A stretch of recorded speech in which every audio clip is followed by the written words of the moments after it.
ሁለተኛ ለልጆቻችን ጊዜ መስጠት ነው። ጊዜ መስጠት ሲባል አሁን ብዙ ጊዜ እኛ ቢዚ ነን፣ ስራ እንላለን፣ ውጣ ውረድ አለ።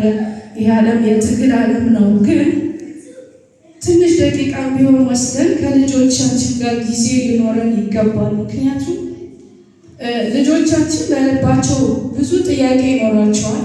እንደዚህ በተለይ ከፍ ከፍ ሲሉ የሚጠይቁት ጥያቄ አለ። ያንን መመለስ የምንችለው እኛ ነን፣ ማንም አይደለም። ጌታ ኢየሱስ ይባላል እና ቁጭ ብለን ጊዜ ሰጥተን የማያውቁትን ነገር መንገር ማስተማር ይሄ ግዴታ ነው። ሳያውቁ አድርገው ነገር ሌላ ነገር ውስጥ እንዳይገቡ ጌታ ኢየሱስ ይባላል መንገር አለብን። አንድ ወንድም አንድ ጊዜ ምን አለ፣ እኔ ብዙ ጊዜ ከልጆቼ ጋር ማሳለፍበት ጊዜ ያለኝም ቢዚ ነኝ ስራ ላይ ስለሆን፣ ግን አንድ ቀን ዝም ብዬ ቁጭ ብዬ እስቲ ላወራቸው ብዬ ስለ ትዳር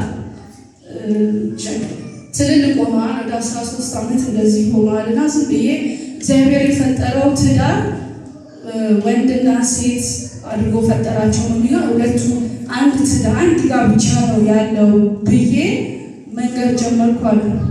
እዛ ልጆቹ አይደለም ባባ ልክ አይደለም፣ እኛ እኮ 3 አይነት ጋብቻ አለ ተብሎ ነው የተነገረን በትምህርት ቤት እና የወንድ ለወንድ ጋብቻ አለ፣ የሴት ለሴት